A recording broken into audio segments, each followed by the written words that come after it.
Hello, this is Clemmy Games and welcome to the Indie Game Backlog.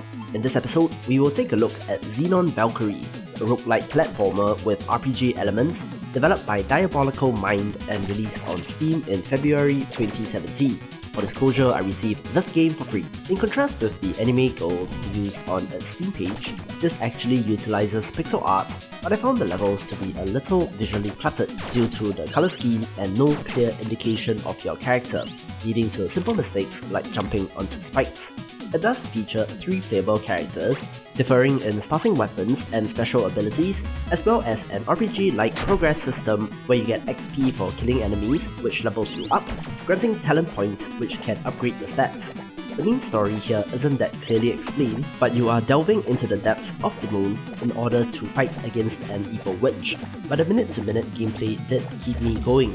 We have the roguelite elements of procedural generation, permadeath, and a progression system which is pretty standard by now. Each level that is created is unique, but the first area will always be the ancient tech forest, and the second the Thule Wolves Grotto, and so on, with each area featuring their own unique set of enemies, from robots to alien grunts. The sequence so far seems to be 2 levels in an area, followed by a boss fight, and there appears to be 4 or 5 areas to explore, but in typical roguelite fashion, this game is pretty tough, so do expect to die. Since enemies reward you with XP, you have the incentive to explore the entire level and to kill as many enemies as possible. This is made easier with the ability to wall jump, and new, the bug-like creature even has the Flying Boots special item which allows him to jump pretty high. If you reach the portal at the bottom of the level, you can either choose to progress further downwards into the moon's core, or you could teleport back to the start of the level to kill enemies or to explore areas that you missed on your way down. However, due to the procedural generation, there are often areas which are closed off, but there is terrain destruction here, where explosives like grenades can blow up walls. As such, I found myself leaning towards the white-haired lady featured on the game's art, since she had the time bomb ability which would automatically recharge after a couple of seconds and had unlimited charges. Each level contained 1 mini-boss and 1 large white chest, where the mini-boss would drop a key for said chest, usually containing a more powerful weapon upgrade. As such, it was important to explore each corner of the map in order to open this chest for every level.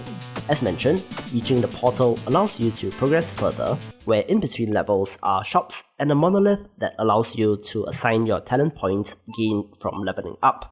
There are 4 stats here: HP, max ammo, strength which increases damage dealt, and defense which reduces damage taken.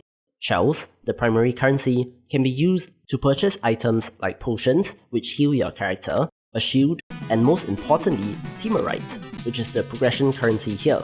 Temerite can be used to unlock more powerful weapons, which will then have a chance to spawn from the white chests, forming the main progression system here.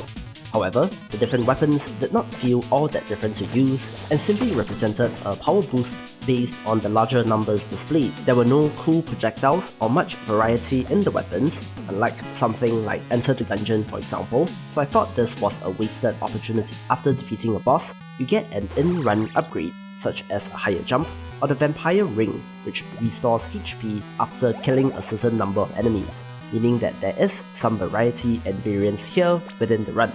You are also able to permanently unlock a teleport to the areas further down for future runs, but much like Spelunky, I always found it better to simply start at the top, since that gets you XP and upgrades. One baffling decision here is the restriction of weapons to only melee during a boss fight. I postulate that it is due to balancing issues of not wanting to make bosses too easy in quotes, but there is no narrative reason as to why this is the case. Maybe I'm missing something, but this was a real sticking point for some people based on Steam reviews. Overall, Xenon Valkyrie is a decent roguelite platformer with plenty of challenge and a progression hook. However, odd decisions like limiting weapons detracted from the experience, but it could be worth a play if you're looking for one of these. Anyway, that will do it for this video. Thank you for watching. Be sure to subscribe to keep up with the best indie games, and I will see you in the next video.